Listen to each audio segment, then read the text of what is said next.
What's up, Chiefs Kingdom, and everybody else out there in football land? You are here with JP, Caleb, and Quentin on Chiefs Focus Live, brought to you by Manscaped. Your balls will thank you for it. What's up, guys? Doing pretty good. I feel a lot better. How are you guys doing? Yeah, I heard Caleb you is were pretty sick, man. sick last week. Yeah, I was very congested. It was it was not good. It was not good, but I'm glad to be back. Appreciate you guys holding it down again. Shout out to Tommy. Thanks for coming on. But glad to be back. Enjoy talking with you guys 3 times a week. Everything going good with you two? Yeah, man. It's going. I'm not really happy that my boy Steph lost in the playoffs, but it is what it is. I mean, can't really complain too much. He's got his fourth ring. What's up, Scott? Um, he's got 4 rings. He'll get another one before his career's up, so maybe a couple more. Like most of the Kansas City market, I don't care about the NBA. So, man, we need a team. I hope You they guys can do have need that a team. next 5 years. we get a hockey team before we get a basketball team. Man, I don't know. I want an NBA team. I don't want a hockey team. With all due respect, I want an NBA team. But What's up, Chris? oh well, what can you do? I will tell you this: we had a basketball team. Yeah, the Kings. Went to a few of those games back in the day. They was sparse. There was not a whole lot of fans there. Tickets were dirt cheap. Sometimes they were free. Hell, you could sit courtside for free at those games back in those days. Yeah, it was a terrible market for basketball back then. But Didn't it is the what it Kings is. Split time between here and Omaha. Yes, and then they were full time here, and then they got bought and moved. But Sacramento, yep. Yep. So it is what it is. I mean, at that time, Kansas City was too small for everything that they had going on. Kind of like how Las Vegas is now with everything they've got going on. Las Vegas is way too small for the amount of sports teams that they're bringing in here. So now Kansas City's grown so much, and it's such a large fan base. I mean, Mahomes is pushing for an NBA team to be brought back to Kansas City, so that'll happen. That'd be nice. I'd be very, very happy. Yep, the man himself is bringing it back. So, got a few things to talk about. Like always, we got a few things. It is the off season, but we do our best to keep up with the times. So, a report came out today that the Chiefs have the most games with the shortest weeks, which is unprecedented in the NFL. It's never happened in the history of the NFL to have this many games, short week games. And people are looking at it as a disadvantage. I'm sure the players don't care either way, but that's what people are saying. And then the 49ers also have the most games. Are playing. I guess they're playing the most teams coming off a bye week this year, which is a little different. I mean, if you go with the conspiracy thought of it, you'd think, okay, the 49ers actually are a true number one defense, probably the best team in the NFC by far. And the Chiefs are the Chiefs. They're the best team in the NFL. So, the other 30 teams are probably, they're probably saying, hey, what can we do to stop these guys? Because we're not going to be great forever. Our windows aren't going to be open for that amount of time like those two teams are. Or you could think, okay, maybe it's because they're trying to get the most primetime games in, which you can spread those out. Money. But you can still spread 6 primetime games out for the Kansas City Chiefs out of 17 games. You don't have to. Yeah, you can easily flex. I think they probably will have another 1 or 2. There's going to be flexing. I mean, that's going to be important too. Yeah. You see stuff's going to move up and down. Instead of having a 325, we're moving you to the 720. I mean, it's going to fill itself out. I think there's a good chance they could possibly have even more primetime games just due to how everything has happened over the last couple of years. I think it's very possible just due to what we've seen with landscape in the NFL. Yeah. What do you think, Quentin? Well, so just so everybody's aware, the thing we're referencing is what Warren Sharp put out, talking about what he called rest edges and the net weekly, how many days you have off versus, not. And that Kansas City has a minus 13 net edge rest score because they're going to be facing a team coming off their bye week. And like we discussed last week, going over the schedule, there's just multiple primetime games that the following week, Kansas City's going to be at a rest disadvantage. It's the third worst in the league.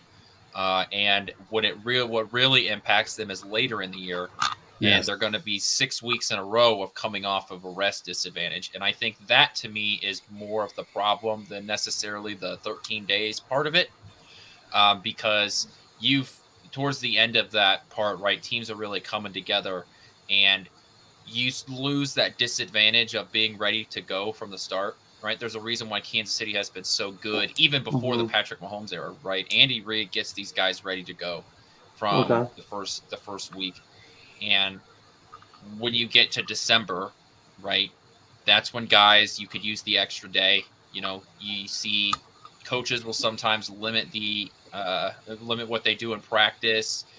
You'll see these sort of things because everybody's dealing with something at that point in the season. Yeah, the injuries are high, and your body's beat up. It's just like everybody's sore. Someone, you smash your finger on a guy in the game, and it's still puffed up. Defensive linemen and offensive linemen got tape all up and down their arms. Somebody's ankles taped up. Your hamstrings, whatever, everything. Right? It's you're dealing with something, and so by the end of the year, Kansas City, once again, Warren Sharp put this out, has 6 weeks in a row where they're at a rest disadvantage, and I think that's where the problem really starts to come in, because that can stack up quickly. Yeah, it's the worst time to put that, to have 6 games straight with less rest than everybody else. It's Chris. I mean, don't the Chiefs wouldn't that actually even out though, because the Chiefs win a lot of games they don't practice on Monday to begin with. We really don't get into anything until Wednesday, so will it end up working out regardless? I feel like when they win their games, they've always got Mondays off. Tuesday's like a walkthrough, and they really don't start till Wednesday. Yeah. So I can see them doing something similar to that to help accommodate, because I think, that is a problem to look at. I mean, last one we don't want to see is someone turn ACL just due to the constant wear and tear. But I think the Chiefs can figure out a way to get around it too as a whole. So, and the thing is, your body your muscles can only take so much. And before they have to recover, no matter what you do, they have to recover. Whether you're working out, track, football, it doesn't matter. When you don't have enough time to recover, that's when you start seeing all these injuries come about and problems happening. Chris, yes, we did see that. That's pretty insane. And to think about, I think we're probably the only team ever to have 8 games like this. Pretty insane. I think it's crazy. Go ahead, Quentin. I was just saying, I'm much happy they're not on Thanksgiving. Hot take alert. I don't ever want to see Kansas City play on Thanksgiving. That is my holiday. I sit my fat butt down on the couch. I watch 3 football games, and he has 4 pounds of mashed potatoes and gravy. He doesn't jack around, man. Smack up some food, okay? It's gone. I turn into a vacuum, okay? There you go. It's down. I don't care. Put it on the plate. It's going down. It's going down. I can't have Kansas City hypothetically losing on Thanksgiving and just ruining the rest of my day. Well, you can that do you see why his name says the doubter? Hypothetically losing on Thanksgiving. Nobody will ever deny the fact that I put that name on there for a reason. Now we know why. I just can't. If they ever play on Thanksgiving, it has to be the last game of the day, right? They would do that. They would. It would have to be, so they can't face the Cowboys or the Lions on Thanksgiving. It would have to be the last game of the day, like the Raiders or some or I don't anybody. I know at some point, as long as Patrick Mahomes is here, they're going to play on Thanksgiving at some point. I know that's coming, but I would just like to push that off and live in a state of denial for as long as possible, because I do not want Kansas City to play on Thanksgiving. Well, I have kind of a hot take, and you may not agree with this. Noon games are better than the 3:25 games. Why? Because you just get it out of the way. It's better. You get to see. You don't have to worry about all the craziness. I remember, and you guys remember, when the Chiefs were so-so, and they had all the games would be at noon, and you would watch the noon game, and you get all the stress that way, they can just watch football. Now they're making us wait till 3:25, and that's a long way. And then they've been making us wait till 7:25. And what really makes us frustrating is when it's a 3:25 game, they're like, "Oh, we're gonna flex this a Sunday night football," and you're just like, "Really? Another late night?" Hey, I don't mind doing football all day and then being on with you guys, but that's a long day. I'll be honest with you. I like the only games, but hey, I can't complain. Regardless, as long as they're playing, that's fine with me. But sometimes I feel like, geez, this is a lot. Sometimes I think the noon games break up the day, though. When you really think about it, for your team, if you're watching, if all your games are at noon, You know, it's like, okay, I have to stop whatever I want to do at noon, start back up at 4. It almost takes away your entire day. If you want to barbecue, go to church, do whatever, it's like, okay, wait a minute. I got to get home, barbecue, and have everything done by noon because I got 4 hours. Or if I want to eat at 7 at night, which we can't do because we do shows after the games. Well, so, JP, you're in a very interesting position. I don't think, Quentin, you know this. Football for JP doesn't start till 10 and doesn't until like 8 your time. Yeah, because he's on that West. That's perfect. Yes, it is. I feel bad for people on the East Coast though when they're like, "Oh, yeah." But regardless, it's either here or there. As long as our team is out there battling each and every day and doing their thing, I can't complain. I'm happy with the Germany game because you guys are got to get up way earlier than I do. So what do you mean? You have to get up at 6:30. What time do you guys get up? I think I'm up at 8 o'clock regardless on Sunday anyway. Oh wait a minute! I do have to get up. Yeah, earlier. You have to get up earlier. Oh well, fuck time zones. That just blows. I just run my whole night. I quit. I'm getting off the show now. Yeah, you said it. You got to get the noon games. I actually like it when the Chiefs play at that 3:25 time slot because if anybody, fantasy football players and or people who watch NFL Red Zone, it makes it way more enjoyable to watch the morning games because I don't have to watch one crappy game. I can watch 6 games at once. So when the Chiefs play in prime time at that 3:25 slot, I think that's the best slot for my team to play in personally. Okay. But yeah, it's going to be an interesting season with all of these matchups. Oh, easily. Brad says this isn't new for the Chiefs. They had 7 primetime games last year. They did, but they weren't these primetime games. They're a little different than these are up the ante. They up the ante for these guys. They these are like the games, primetime games that it's the only game on. And we got an extra one. One's, in a different country. We got Christmas. So it did up the ante some. He said, do you remember when we used to beg for one primetime game? Oh, hell yeah. I remember years that we didn't even have a Monday night game. I was like, are you serious? We didn't get one Monday night game?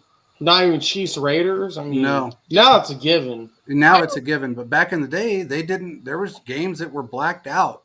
Yeah, I was going to say, I remember when TV companies had to buy out seats to get it to where enough tickets were sold so they wouldn't black the game out. Absolutely. Okay? Wow, I remember that. That's how bad Kansas City used to be. Yeah, absolutely. Is that they basically threatened to take it off the air because not enough people wanted to show up to the games. Well, here's the sad part. What you're saying. Go ahead. I'm sorry. The sad part about what you're saying is that they used to actually black them out and not buy the seats. So if you had the attendance was less than I think it was 60%. They just blacked the game out. You didn't get it. Well, I remember one time that happened, and Quinn, you may remember this. It was a Chiefs versus Browns game, and it was a season before Andy Reid took over. And it became really one of the best games of the Chiefs of the year. But due to was blacked out, I mean, you guys remember Joshua Cribbs, kick returner, really good. Had 2 kick returns. Jamal Charles was going crazy. And I'm sitting at my house just watching the game, watching the other games and showing highlights and stuff. And I was like, really? We can't watch this? So I'm glad they don't do that anymore. Because it was a good rule to get rid of. Huh? Yeah, Scott, you're right.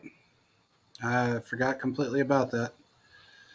We did get kicked off because of a Derek Thomas meltdown, but that's okay. They kicked you guys off because of a meltdown? TV. Yeah, it blacked it out. Excuse me? Yeah. Okay, if there's worse things we see happen, okay. Was it that bad, JP? I'm guessing no, it wasn't. It was just... So it was someone with a button-up tie just saying you can't do... Somebody being the no fun league. Basically. Yeah, this was back when you couldn't do anything on TV. I mean, anything. It was Did he celebrate too hard when he got a sack? I don't remember what it was. He started doing this. I don't remember exactly. I don't remember exactly what. It was so minuscule that it didn't even really mean a whole lot. I'm surprised the Hunts didn't fight it. Well, they didn't have a chance. They didn't have a choice back then. They didn't really have control of the markets back then like they do now. So it was just it was a weird thing. I don't know. I mean, I'm surprised the players didn't ever wear a fucking tie on their uniforms the way they made them play sometimes, but it is what it is. When you tackle him, you have to pet him. Yeah, you have to give him a hug and a kiss. You're tackled. Yeah. Good hit, my man. Yeah, like they're playing water polo or some bullshit. Yep. Oh man. Brad said, "Do you remember when the Chiefs wide receiver didn't score a touchdown?" Yeah. Oh no, not Brad. No, you're making bad memories. Oh, that's what it was. Now you're right, Scott. Shannon Sharp did get into his head. They got into a. It wasn't. It was horrible. over a girl, right? Because Shannon Sharp. People don't realize it, but it was over a girl. Mm-hmm. That's what started that whole feud. And the funny part about every bit of it was Derek Thomas did not even give a shit about that girl. He just kept talking, I'm guessing. He didn't even talk about it. The girl said, the girl Shannon basically kept talking. Shannon did. He got upset because this girl liked Derek and not him. And Derek didn't have anything to do with her. That was the crazy part about it, was he had nothing to do with her. And I remember him laughing about it, going, "This fucking guy is stupid. I don't like that girl. I don't care about her." And he was pretty, I think, in fact, at the time, he was pretty involved with, God, I can't remember her name now. Darius's mom. But it was so stupid because nobody cared. Derek didn't care. Shannon was the only one that was upset about it. Well, look, man, if she liked him over your ugly ass, that's on you. But you can't get upset because he didn't do nothing with her. But that feud went on forever, man. I mean, forever. It was insane how that feud went on. Yeah. Well, it is what it is. What's he saying? Oh, what's up, Russ? You're back. We haven't seen you the last few weeks. Where you been? Taking naps or something? I've been partying in France. Partying up there in Paris. See how you are. Anyway, okay. So let's get into this Davante Adams thing really quick because I think it's kind of comical. He's made some comments here about the front office of the Raiders, which I'm kind of surprised he just now figured that out. But they've been dog shit. I could have told Davante that, and I don't even play for them. Yeah, I mean they've been dog shit since Mark took over, and his dad wasn't that great either. But at least he kept it somewhat legitimate. Mark is an idiot, and it's a terrible front office. So I don't know why Davante's just now figuring that out. He's pissed off about the Jimmy Garoppolo thing. That's what he's mad about. Because he thinks Jimmy Garoppolo is a bad quarterback. That's what he didn't come outright and say that. That's just what I've been told by some of my friends here. So I can understand him being upset about it, but he signed a contract. And he did say, I will give it to him, to his credit, he said, I'm here to ride this out. I'm here to win a Super Bowl with this team. My goal is to win a Super Bowl with this team, knowing that it's not going to happen. He's still saying it. So he's saying the right things, but it doesn't necessarily mean it's going to happen. He's stuck there for at least one more year. Yeah, and here's the issue. I understand that he went there because Derek Carr, but I always felt with the last couple years with Derek Carr and the Raiders, that was a shaky ship. It really was. It was a shaky ship. You didn't know what was going to happen. And I understand, hey, the Packers jumped on it. They got a first round, a second round pick. That's phenomenal. Do the trade. But when it comes to the end of the day, I think it's not going to hurt his career, but he could have been with consistent good QB for many, many years. And not saying Derek Carr wasn't good, but the Raiders were just an unstable organization. I mean, they haven't won anything since like the Tuck Rule game. And I've been a Chiefs fan for a while, and I remember the Chiefs when they were bad beating up on the Raiders. And the Raiders would get their licks every once in a while, but there really hasn't been much. And I think, honestly, at the end of the day, Davante Adams, he's going to get traded probably back to the NFC or somewhere. Okay, this is what can happen. Either he's going to get traded back to the NFC or it's going to be similar to what we saw at Randy Moss, where he's going to try to force his way out, maybe like AB did. Yeah. Davante is really good, but I understand he wanted to play with Derek Carr, but what it came down to at the end of the day was this. Derek Carr was tired of being up there, and it didn't matter if Davante was there or not. The ship was already going to sell. There was all these high aspirations that, the Raiders are going to go and win a Super Bowl and all these different things. They can't even get past the Chiefs. Dude, they haven't won a playoff game since 2002. And they haven't done – and I understand. I just feel like when it comes to – and Quinn, you may agree with me with this or may not. The hype that some of these teams get when these moves happen is like, I need to see it before believe. Sorry, whatever that term is, see it before I believe it. Because what I've noticed over the times, like the Chargers signed J.C. Jackson, traded for guys like Khalil Mack, and then didn't do anything to stop Mahomes, and those guys either got hurt or didn't show up in the playoffs. It's more the thing what we're seeing now is, you can put a bunch of stars together, but you need a supporting cast, kind of like what's going on in the NBA. They're having it to where you really can't have a lot of superstars on the team. You need to build a cohort. And that kind of feel like that's what we're seeing in the NFL, because, you can have a couple stars, but it really goes down to these other different individuals as well. It's not just one or two people. And I think because of that, they were like, oh, because we have Carr, because we got Devontae, we're going to run over everyone. That definitely was not the case whatsoever. And he got a huge reality check once he saw what they did to Carr. Yeah, I think that probably what's really pissed him off is what happened to Derek Carr, because, I mean, it was kind of a dirty exit, right? I mean, he got benched before they let him go, and I never liked the Jimmy Garoppolo signing. I'm sure I said it on the show at some point that I think that Derek Carr is a better quarterback than Jimmy Garoppolo. Mm-hmm. And part of Jimmy Garoppolo's problems is the fact that he doesn't throw the ball accurately down the field. And Derek Carr is at his best. Derek Carr is at his best when he throws the ball down the field and is able to get some of those chunk yardage. Is what his best seasons are, is him throwing the ball down the field. And who better to throw to than Davante Adams? There's probably only a couple of receivers that are better at catching the ball down the field than Davante Adams. Plus, you add on to the fact that, Derek Carr and him were college roommates and friends going back to college. It seems like it was one of the reasons why he ended up there. He was talked about it a ton. I can understand why he says that he's trying to be optimistic, because you got to be politically correct when it comes to that about stuff. Being with the Raiders. It's just you're the Raiders, okay? You're a dysfunctional franchise. I feel like every other year you have a new head coach for one reason or another, and I never understood a lot of the moves that this head coaching staff has done and front office has done. I could have told you this before they even signed their new head coach and their new front office guys, because this is what happened in Denver.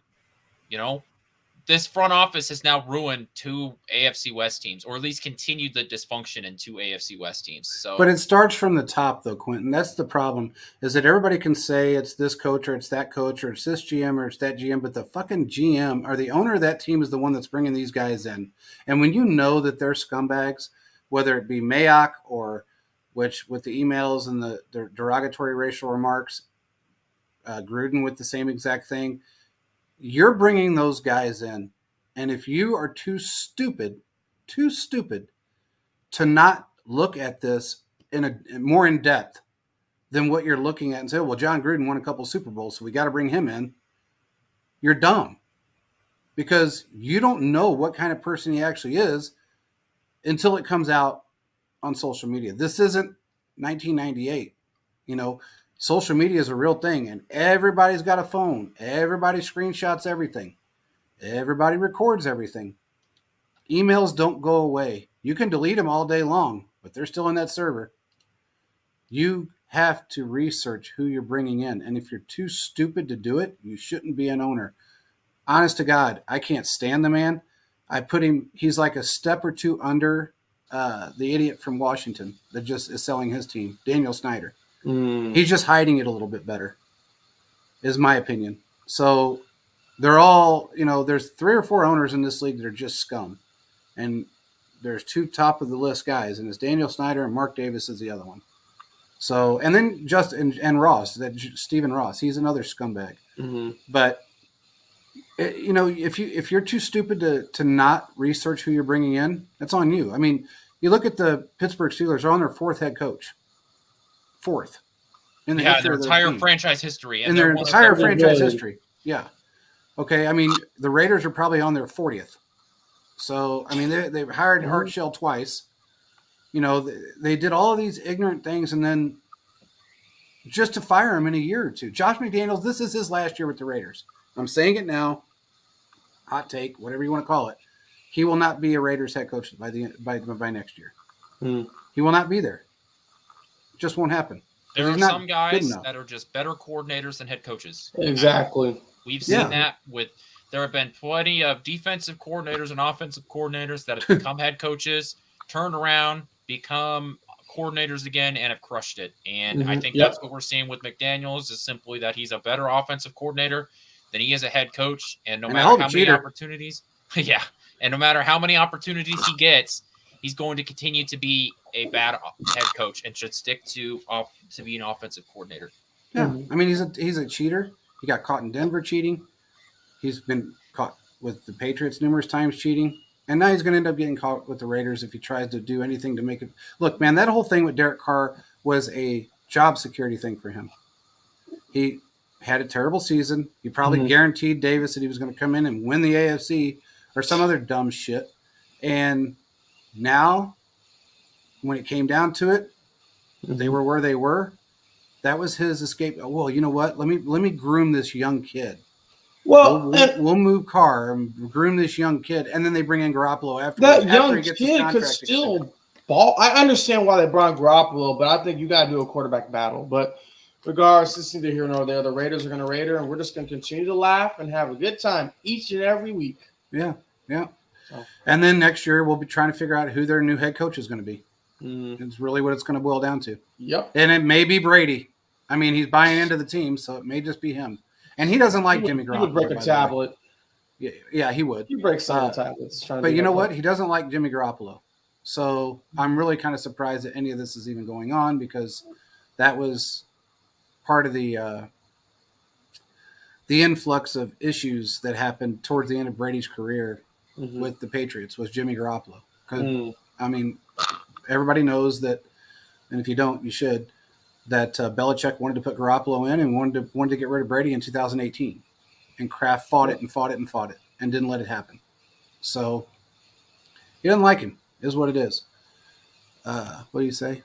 He said legendary CBS broadcaster Jim Nantz. He says that Tony Romo could call 9 Kansas City Chiefs games this season. Holy shit. God, that's all we need. All he does is give the opposing team all our plays. I think that if he goes back to the way he was his first year, it would be fine. I think when people fell off of the Tony Romo train, and this is where I had a problem with it, was when he just stopped doing his detailed analysis of stuff. And that's when I was like, you're no longer bringing anything to the table. You're just kind of making noise. And I don't want you to just kind of make noise. Okay. If I wanted you to make noise, I turn on the Nickelodeon version. Yeah, for Christ's sake, it was like watching a Bugs Bunny show. Whoop, whoop, whoop, whoop. I mean, all this bullshit noise. If I wanted to watch cartoons, I could watch cartoons. But all the noises. But I always felt like I didn't know people didn't like it, but when he told plays before it happened, like, it was kind of cool to see, this is what he means. You can kind of pick up on things as a casual fan or people who really looking, like, it makes sense now. So, well, you do know there's both sides of the reprimanded, fence. Right? Did anybody hear about that? What was it go over that? Oh, yeah, that was the beginning of last season. Yeah, he got reprimanded because they said he wasn't studying enough and learning how to call the plays. He just kind of dropped off and forgot about how to be an analyst and what it takes to be one. And that was part of the problem. I mean, he got reprimanded. They actually were considering replacing him, and I think he got a pay cut because of it. So, wow. Yeah. So, I mean, is what it is. So I'm guessing you have to watch a lot of film then that were at least understand. What was he just throwing outrageous stuff? Because I didn't remember him much talking in these other games. Remember like his first season in the booth, right? He was using the pen. He was drawing out plays, calling out defensive checks. He was doing what a color commentary is supposed to do, which is add value to the production side of it. And I think that he was so successful and up on his first year that maybe he didn't feel like he had to do that as much. And I think because he had just come out of the NFL, he knew all these teams well because he had been studying it for his other job, right? Yeah. As a quarterback, he had been studying all of these defenses as a quarterback. Well, then you're a year plus removed from the league. You haven't spent as much time, so you don't know some of the nuanced differences. And the NFL, as we know, is constantly changing. So if you don't keep up with it, then, you're not going to know. So, when you're calling Josh Allen Mr. January. He said he was in God mode. When you call him Mr. January and you're just no longer really adding anything of true value to the broadcast, then I don't want to listen to you. Mm-hmm. And then the problem too is that he always said the same thing. He reminded me a little bit of what Chris Collinsworth does. And now, I don't like Chris Collinsworth. I don't like Chris Collinsworth. And this is the reason why. If you listen to him, you're watching two teams. You're watching Kansas City and you're watching Buffalo. Okay? They're playing each other. And he's talking about Patrick Mahomes, and he's the greatest thing that ever hit the turf. And if he throws an errant pass or an interception, and then Josh Allen has a touchdown, Josh Allen is the best thing to ever play football. He's the best quarterback ever. Then in the next sentence, Patrick Mahomes, he just can't be stopped. I don't know anybody that can stop Patrick Mahomes. He is the most lopsided guy when it comes to calling out games and being a commentator, because he just doesn't stick to one side. Look, man, if you think Patrick Mahomes is the best, okay, he's the best. But don't sit there and say in one breath Patrick Mahomes is the best to ever play the game, and then in the next breath when Josh Allen is on the field, he's the best quarterback to ever play the game. You can't do that. You got to pick one or the other. I think sometimes he's terrible about lost that. in the moment. And you just can't do that as a.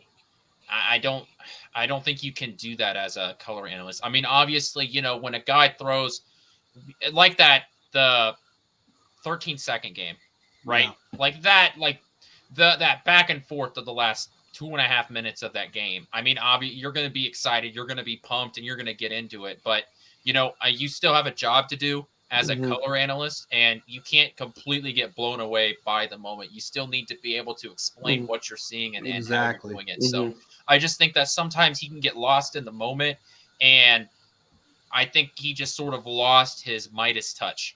Yeah. That's hey, what's up, Chiefs Live? How you doing, man? Well, I will say this. Collinsworth is annoying. And not only that, I tell you who else is it was kind of comical, and I do like Greg Olsen. I think he's good at what he does. I think he understands the game very well. He understands, the positioning. He understands formations, schemes. But it was kind of comical when you were watching Jarrett McKinnon, when he was running for that, when he got the ball down towards the red zone, and when he was running, and all at once you hear Olsen say, "Wait, he's got to get down! He's got to get down! He's got to get down!" Like he didn't know that, and the entire Chiefs organization didn't know that. It was almost like he thought he was just going to run it in for glory. Well, and I think the reason why is because you have a lot of plays in the past where the guy has just run in, and it's caused their team to lose. True. I think honestly, wholeheartedly, I don't think the Chiefs would have lost that game, but it makes sense. It adds a little commentary to it as well. So I mean, he was pretty animated. He thought for sure he was going to run that ball in. He was very adamant about that. Holding, supposedly. Yeah. But regardless, you know, there, Quentin, you have a player you said you want to talk about tonight. Yeah, so I've spent a little bit of time here. I think it was early last week. We talked about some of the undrafted free agents, if you remember our conversation, JP. Yes. And I said I'd look at some of them and just give some of my thoughts. So one of them crossed my I was looking at him, and he sort of spiked my interest. It is a defensive edge rusher, Truman Jones from Harvard.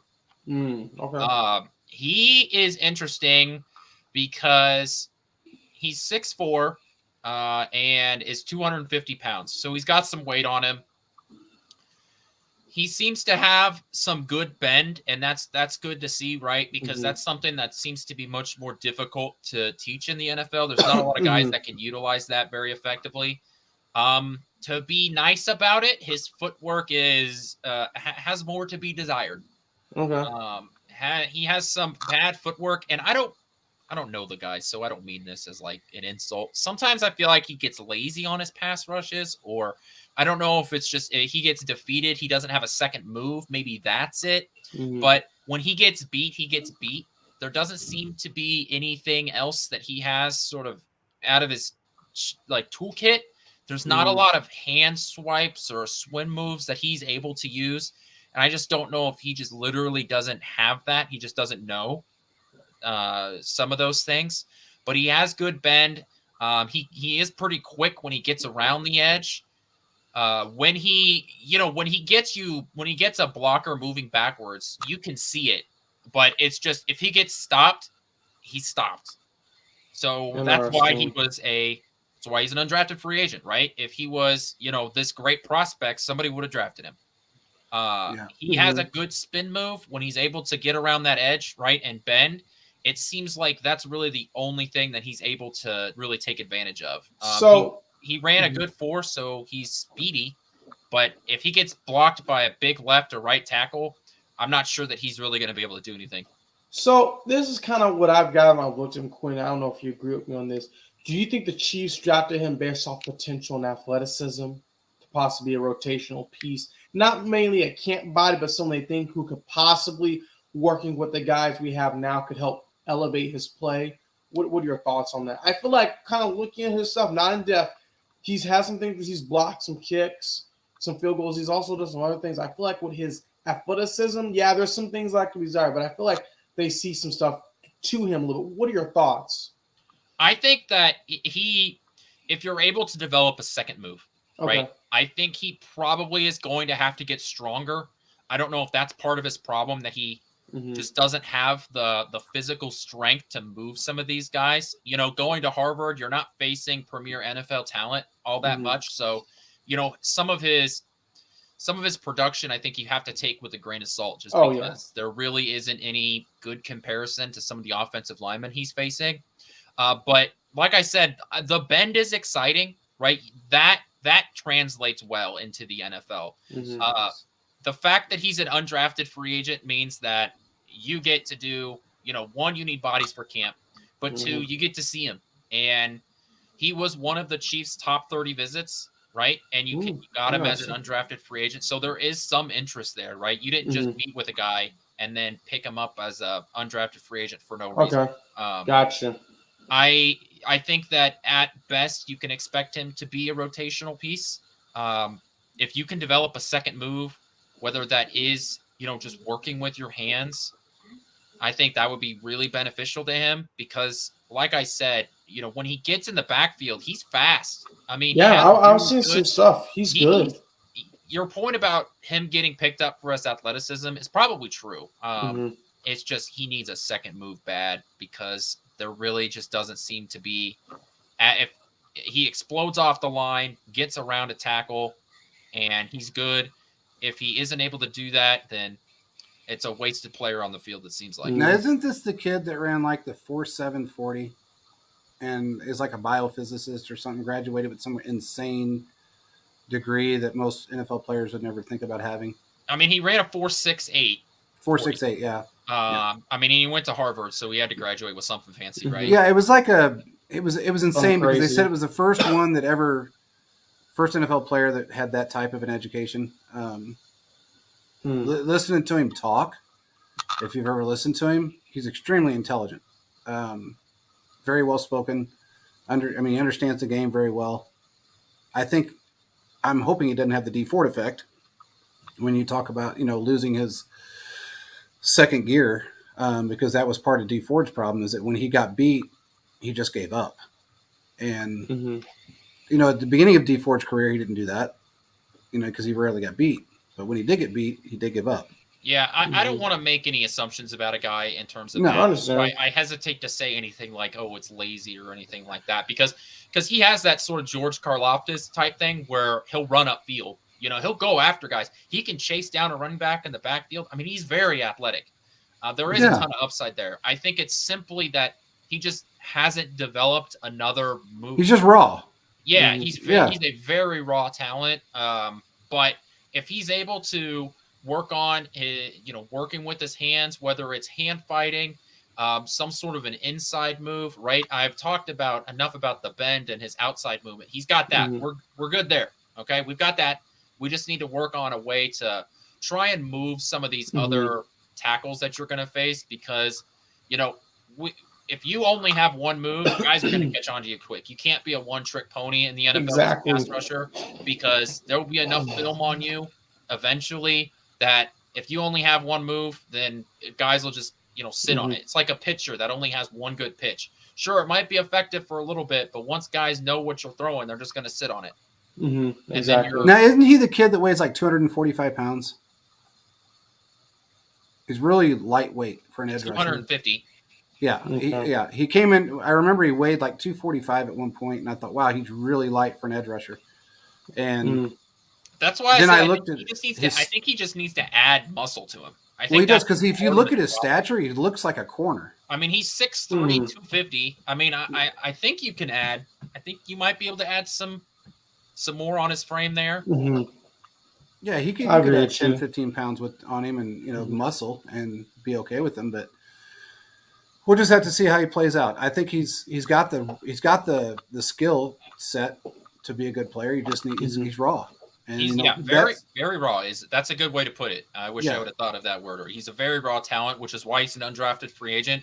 But just going through the list, right? I think that out of the guys to make the roster, he seems to be one of the guys that can make the 53, or at the very least can make the practice squad, because he is truly a raw guy. So that's another guy I'm gonna look. I don't know what number he wears for Kansas City. I can tell you. I can look it up right now. Actually, I just saw it. You go up to camp or anything like that, I would keep an eye out for him during some of those pass rush drills, because I do think that there's some real talent there, and that there's a chance that he can make this roster.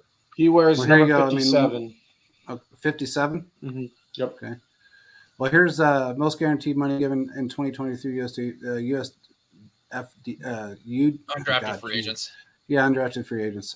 Kansas City, $1.1 million over the New York Jets at basically a little over $1 million, right at $1.5 million.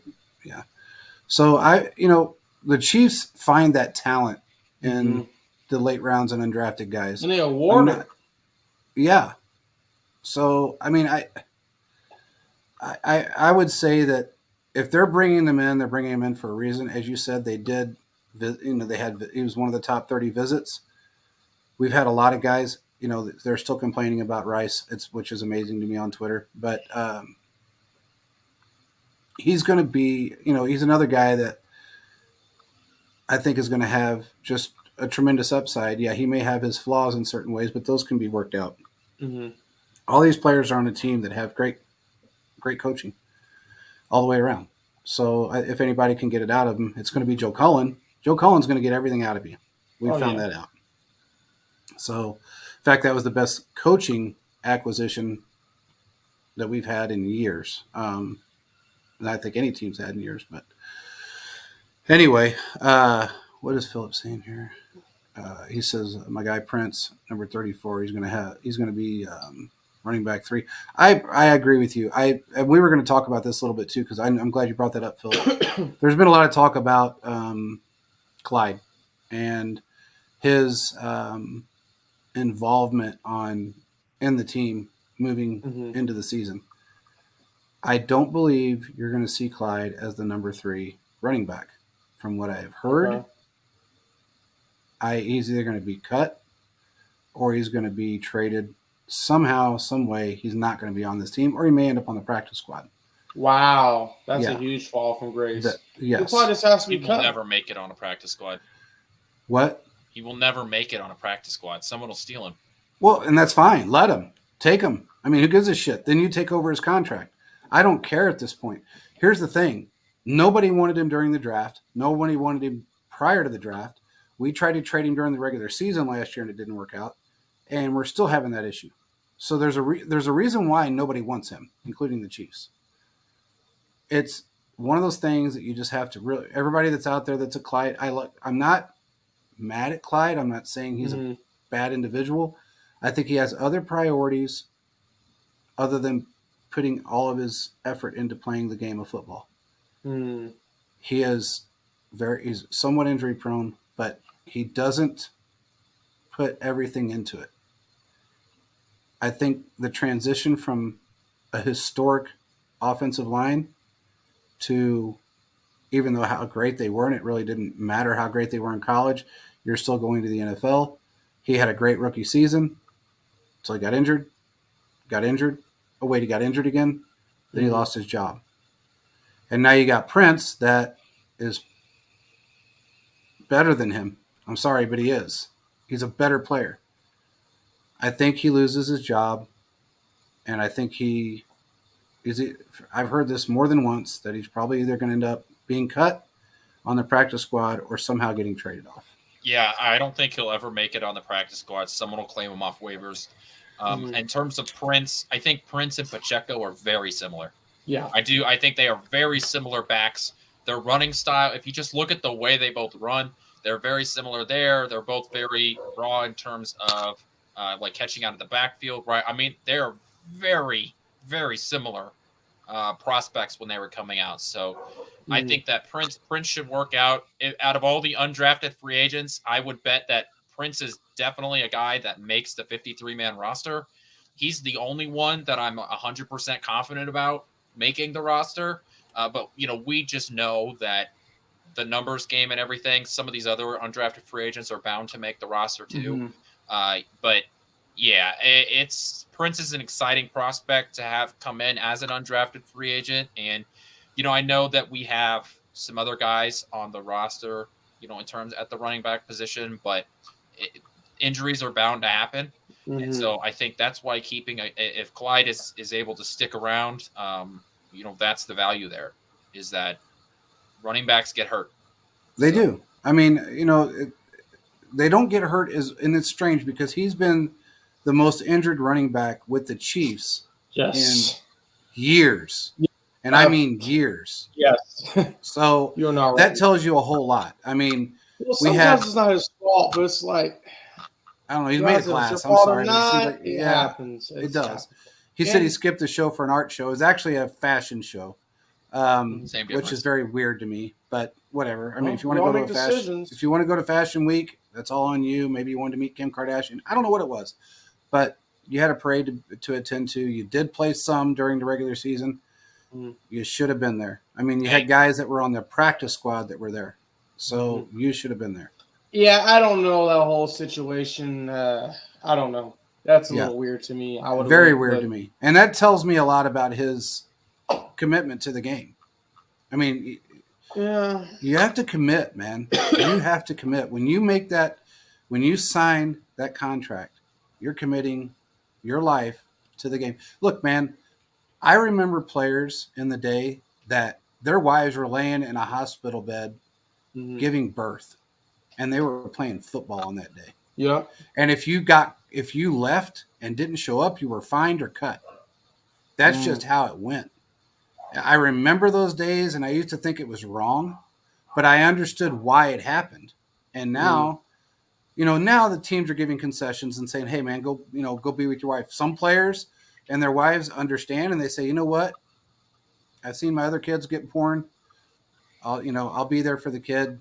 I got to finish this game." Especially skill position players, they're very, very in tune to the game. I'll put it that way. So, I don't know, man. I don't have a lot of faith in him being on this roster, especially from what I've heard, and I still don't see it happening. But regardless, we have to move on from there. What's Philip saying here? He said, my other sleeper undrafted free agent make the roster is Cam Jones, linebacker, number 44 from Indiana. He's a violent hitter. He is a violent hitter. He's the next one on my list. Yeah, he's a violent-ass hitter. You're not lying, Philip. I watched his film. The dude, he's pissed at the world when he's hitting somebody. I mean, he's a mad individual. He hits like Pacheco runs. So, I mean, it's insane. He's very good. I've got one more topic for us, and it's going to be pretty quick. So we know that Quinnen Williams from the Jets, right, is asking for another contract. He's playing on his fifth-year option coming up this season. He had a career year last year, and is trying to get he's trying to get an extension before the season starts. So just to go through, and I just want to know how you guys think this affects Chris Jones. And let me just tell you about the highest-paid defensive lineman, interior defensive lineman right now. So obviously Aaron Donald is on top with almost $32 million. Number 2 is Jeffrey Simmons at $23.5. Okay. Where does Chris Jones fall in that range? And because Quinnen Williams reportedly is trying to split the gap between Simmons and Donald. How much is Donald making again? 32. 32. So that tells me that is a little concerning. I'm not gonna lie. It sounds like from this, Quinnen Williams will end up about 26, which means that Chris Jones will be about 28. Then you're right. Then you run to the area. Then look, we want to have you, but if you're gonna want this much money, we'll just trade you for some picks and call it dead. Approaching that territory. I mean, I would have thought they would have signed him by now, but it's an extension. I'm not gonna freak out until mid-July. No, and it's going to be an extension anyway. Look, this deal is all but done. I've been told this since really, before the season was even over last season. He agreed to an extension. He's made enough money. He is enjoying the Super Bowls. He is enjoying the playoffs. He loves Kansas City. Mm-hmm. I don't think a couple $1 million on a contract that's quote unquote base salary contract that you really won't ever see. Mm-hmm. I don't think that's going to affect Chris Jones. He's kind of got that. He's learned to have that Patrick Mahomes mentality that I make enough money. I've made enough money. I don't need to be the highest paid guy. I'm going on 29 years old. Mm-hmm. So why would I risk not going to another playoff, not going to another Super Bowl for an extra couple $1 million a year? And that's a fair point. I'm just having flashbacks the first time around. He didn't go to the OTAs. He missed part of camp. I would say that's different, though. Yeah, because one that was his first big contract. And two, I would say that you were allowed to do that then with the NFLPA. You were allowed to skip some of this off-season programming stuff. You're not really allowed to do that anymore, because the way it used to be is that if you skipped out on some of that stuff and you eventually signed a contract, the NFL team would pay your fines for you, like the organization would, and they would. Yeah, and that was $50,000 a day, by the way. Yeah. So, but now in the NFLPA, they're not allowed to do that anymore. So that's why you have these players that are like, they call it holding in, where it's like, oh, coach, my hamstring, I was hurting today. That's the sort of stuff that we see now instead of holding out, because they're not really allowed to anymore. Because I feel like, go ahead, I didn't interrupt you. Go ahead. I just think that to me, Chris Jones right now, he's making that $20 million average on his last contract was $20 million. I think that he probably does deserve to be up in that $28 million. One of the things that has been nice is that, you're right, JP, we haven't heard him come out to public and say, I'm number one. I deserve to be number one.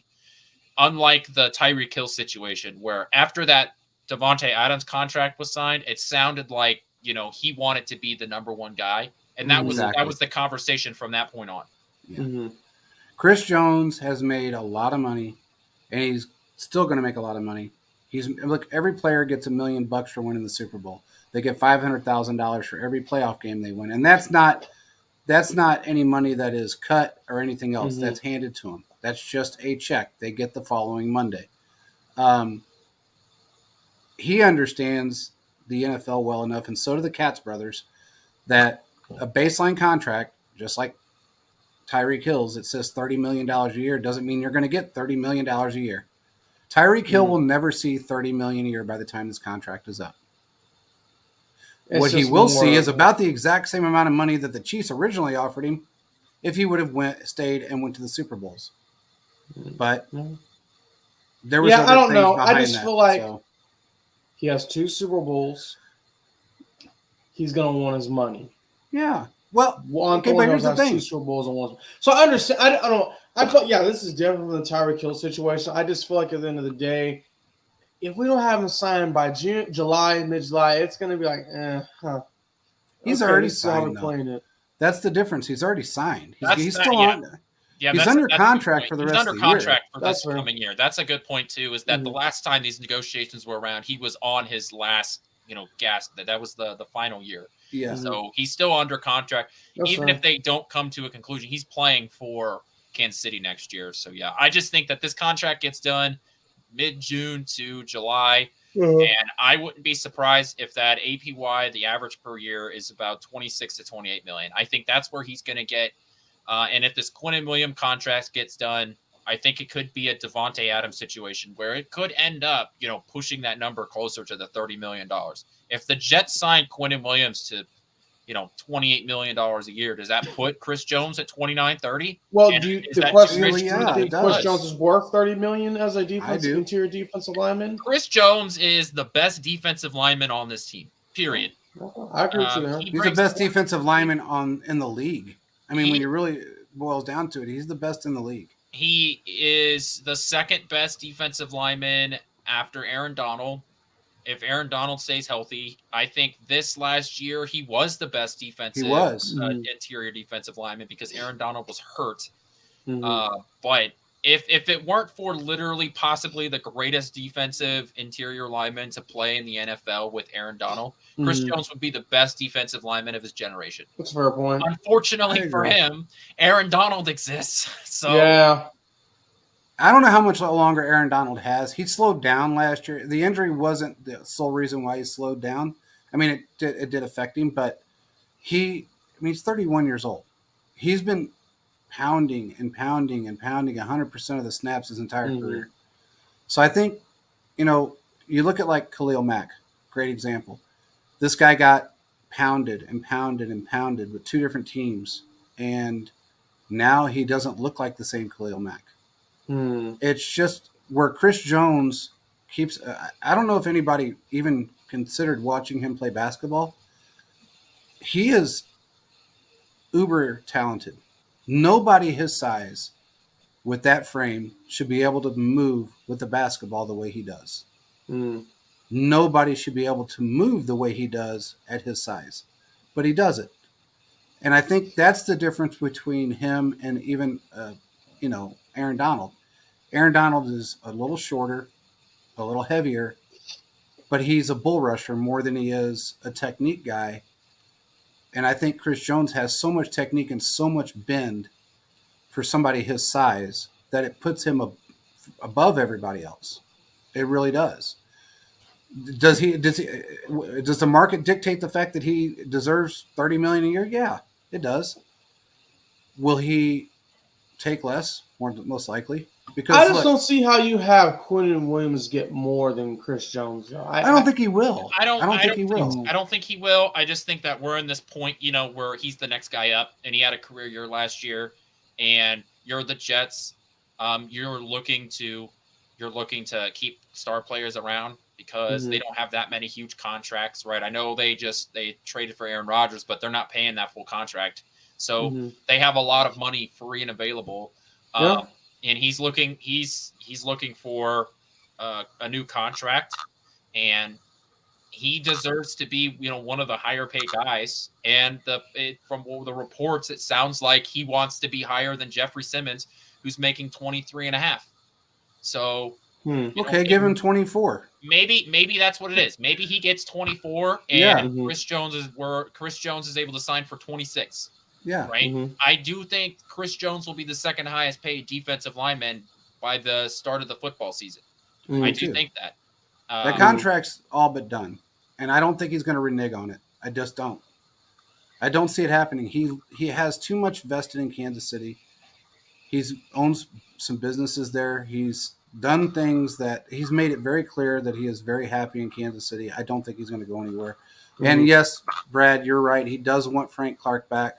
Yeah, he does. Blame the man. I want him back too, and I do believe that is going to happen. I think he will be back. I don't know if it'll be. I think it's either going to be a training camp, a couple days before training camp signing, or it may even happen week 2-3 into the season. They bring him back. Okay. But I do believe Frank Clark's coming back.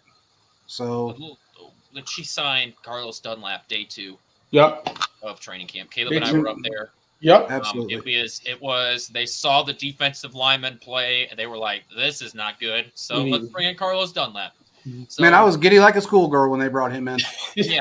I think me and Caleb did that show and I was like, woohoo! I was so happy, man. I was like ready to he's good. He's still good. Yes. There's plenty of time to sign Frank Clark, Robert Quinn, whoever.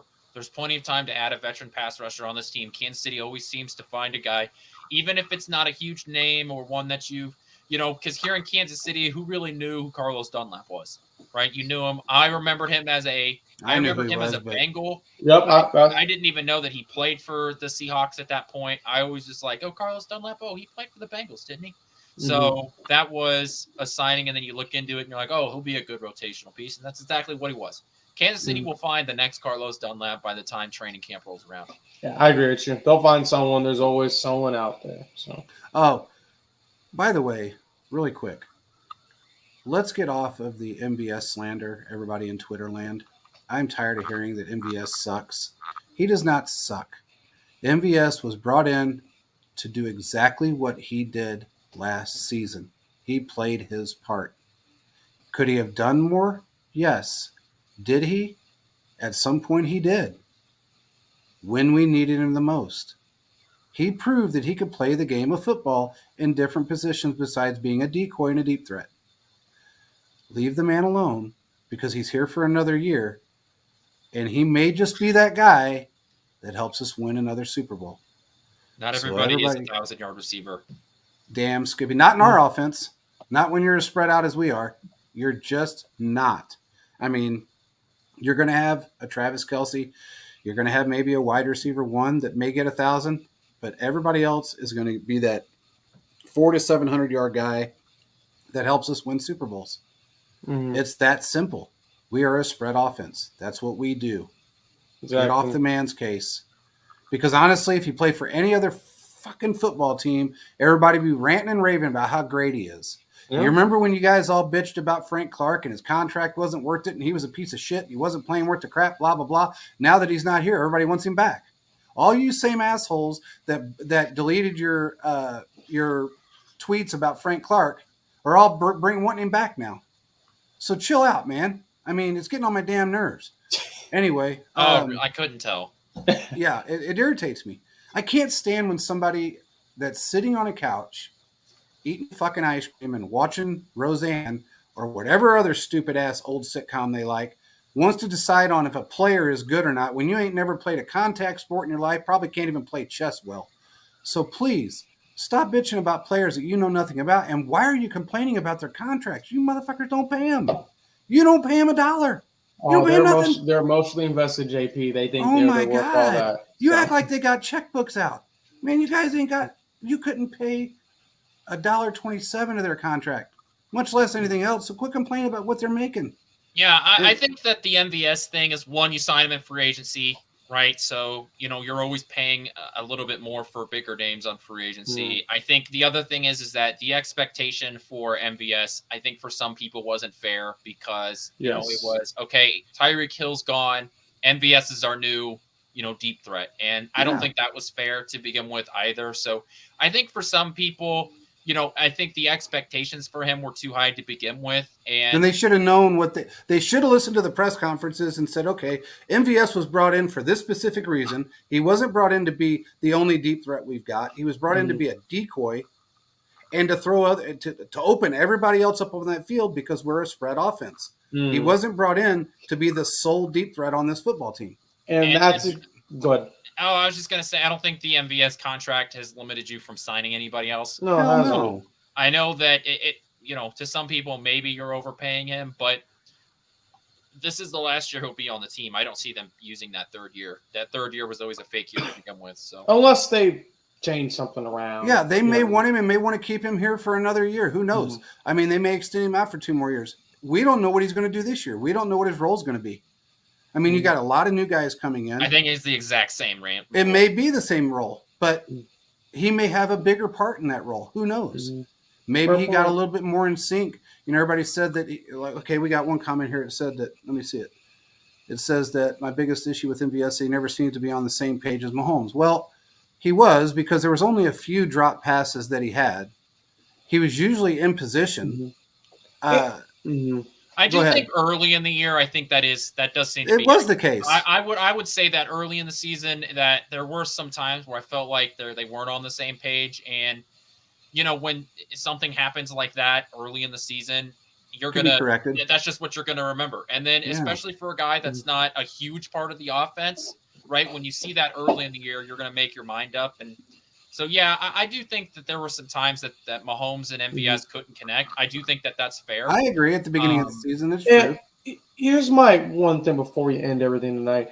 I understand people want a lot of deep connections, like throwing the ball down the field, but we're not. And not saying this few are saying this. I'm just what I've noticed on Twitter. We're not going to get the Madden simulation. I'm going to throw the ball $75 downfield. He's going to catch and try and run for a touchdown. The more I've researched on football, those are more of an anomaly. You're just going to get a lot of dink and dunks and things like that. You're not really going to be burning people on the field. It's going to be like a slow burn, like a quick, fast thing every single time. So not saying this viewer, but just saying people in general I've noticed, like they're expecting what this is. So in actuality, you're not going to get that all the time. So my last comment on this, it will be this. We also have to remember Kansas City changed its offense almost completely too. Remember, we had problems with those deep cover 2 offense or cover 2 defenses where they were taking away this. Yeah, the too high safety shell. Yeah. Yeah. That too high safety shell was really killing us. So we had to completely adjust our offense too. So, we didn't have as many of those, deep passes, not just because of the personnel we had, but simply because defenses weren't really allowing it, which is why we had more of those long drives. Juju Smith-Schuster became a bigger part of our offense because he was brought in to play the Travis Kelce kind of role, a lot of over the middle, a lot of shorter stuff, breakout. So the MVS role wasn't going to ever be as much as a Tyreek Hill to begin with because you were running a different offense.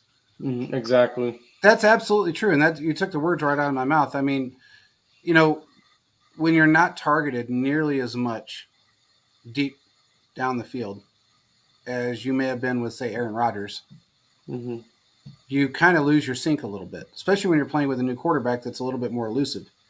So it took him a little time to get acclimated, but he made some phenomenal catches downfield. Remember the one-handed grab that was just stupid? He stretched way out to catch that pass and snagged it on the way down. And he had a not behind the back, return to the side in the Super Bowl. I mean, early in the season he showed, but he got that perfect when he was running, jumped to the side like that, caught it. I mean, he showed up. It's going to work out. I'm not even worried. It just takes time to acclimate sometimes. And he acclimated towards the end of the season. And he did a really good job of it. So when everybody especially in the playoffs and Super Bowl. Everybody was hurt, and he stepped up. He was there. And so I've got no problem with MVS. He's exactly what I expected him to be. 750 yards-ish, give or take. Yeah.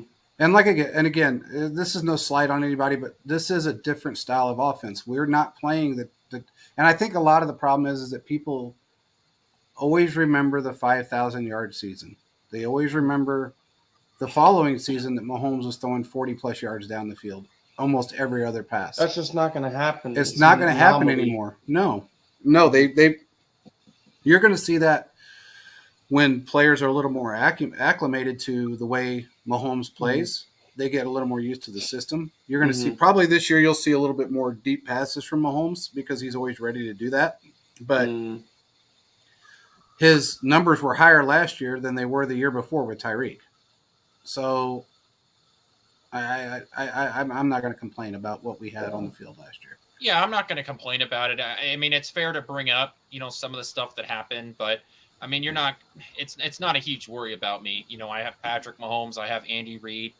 I know that, when we absolutely 100% needed him, he was there.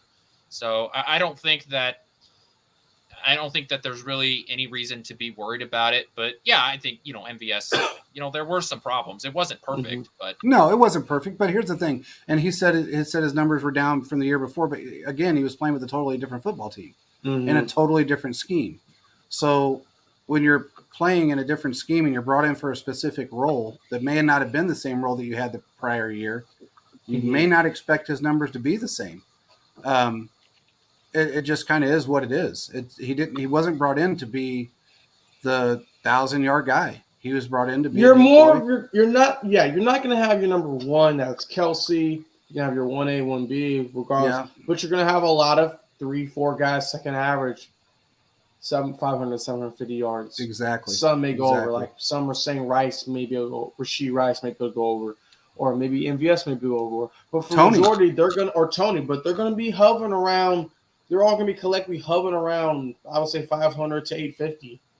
Yeah, the last thing I got to say about this is that if you guys remember how we got predictable, in the 2021 season when we started getting real predictable because everybody knew that a Tyreek Hill was 45 yards downfield, that's probably where the ball was going to go. Well, they couldn't do that to us last year. And the reason is because MVS wasn't targeted as much, but he was brought in to look like that, to be that decoy. And again, it takes time to get acclimated, especially when you're kind of set in your ways and you're used to playing with one specific team in a specific scheme. And then you go to a team that's totally, I mean, the polar opposite of what you're used to and how you've played your career in your career. It's going to take time to get acclimated to it. So, I mean, Juju, if anybody remembers, Juju was phenomenal his rookie season. He was great his second season. It was when he started getting injured a little bit, and then they had to Brown, Antonio, and he lost Brown, and then Ben's arm turned to noodle. Then he started a boiled noodle. A boiled noodle, yeah. I mean, that thing was it was just mush. So we're talking 4 hours after a blue pill limp. Damn Skippy. And I think it was a half a blue pill. But he was great until he couldn't be great. And I think a lot of that just had to do with scheme change and a lot of other things. So we have to give these guys a little bit of a break because his contract is minuscule compared to what other wide receivers had gotten during his time frame when he was signed with us. So I'm okay with his role. He showed up. He helped us win a Super Bowl. He helped us when we had no wide receivers on the field during the Cincinnati game. And we had a wide receiver out there that had more tackles than catches in his career. So I think he did okay for himself. It's okay to criticize, but you also have to look at the grand scheme of things and think, okay, what was he actually brought in for? Why was he better the year before than he was this year? And what can he do for us next year since he's got a year under his belt with Mahomes? And what changes is Andy going to make to allow him to be better? Exactly. So there's so much that goes into it besides what he did the year before. Because honestly, the year before is the past, and it's kind of like a golf swing. If you fuck up a golf swing and you let that shit linger in your head, you're going to have a bad 17 holes. But or the next 17 holes, I should say. But if you put that out of your mind and remember what's in front of you, you'll be okay. And that's just kind of how you have to look at it from a player's perspective. He's still in the league for a reason. There's a lot of guys that aren't. So I don't complain. I mean, I'm not complaining about it. And he's got a ring on his finger, and he was a big help for it. So. It all worked out. Out. Really quick, for everybody that doesn't know, we are sponsored by Manscaped. If you haven't went on their website, go to their website, Brad. Check out their products. They have a long line list of products for men, not just for your balls, although it's nice for your balls. You can get beard grooming stuff, shampoo, whatever it takes, you can get it. If you go online, you purchase something, through the end of June, we are going to do a giveaway for this bad boy, the Manscaped 4.0 kit. Thank you. Yes, no problem. No, I'm reading the comment. What did it say? I'm shaving my balls right now. Awesome. If you're not using Manscaped, it might get cut. No, they have some of the best products out there. It's not just about your nuggets. It's about everything. They have shampoo, conditioner, cologne, beard grooming kits, deodorant, ball deodorant. They've got everything. Give it a shot. Go on there. Use the promo code CheeseFocus. You get 20% off. Buy whatever you want. It doesn't matter what it is. Give it a try. If you do that, DM us your receipt. We will put you in the running for the 4.0 kit, which is about $179 kit. And also, by the way, they have the most comfortable underwear, boxers you will ever wear. And is there a pair of the boxers in the kit too? And there is a pair of the boxers in the kit right here. You'll also get this nifty Manscaped t-shirt that says "Your balls will thank you" right on the back. Wear that out to your kid's school. Anyway. And end up on a list. You may not be able to go within 100 yards of your kid's school after that, but at least your wife will have to pick the kids up. But at least, exactly. And your wife might be happy with what you end up looking like. If you're one of those hairy back bastards, this thing will take care of it. I'm just telling you, it's a hell of a kit. It's all for men. You'll enjoy it. With that being said, do you guys have anything else? No, I think we're good. Oh, really quick, we do have a special guest coming on the 30th of May. Is that right, Caleb? I think so. Yeah, the 30th of May. One of the guys that we knew I kind of knew back in the 90s with all my friends that played for the Chiefs. He's going to come on, talk about what the Chiefs look like now, 7-year veteran. Not going to give up his name right now, but you'll see when he comes on the show. Really cool dude. And we're going to love getting his perspective on the Chiefs now versus the 90s, talk about some old times. And it'll be fun. So with that being said, I don't think we have anything else. We appreciate everybody for joining. Make sure you do check out the Manscaped website. Chiefs Focus is the promo code. And get your balls trimmed up. That's all I have to say. Thank you guys for joining. We will talk to you again on Thursday. Peace out, everybody.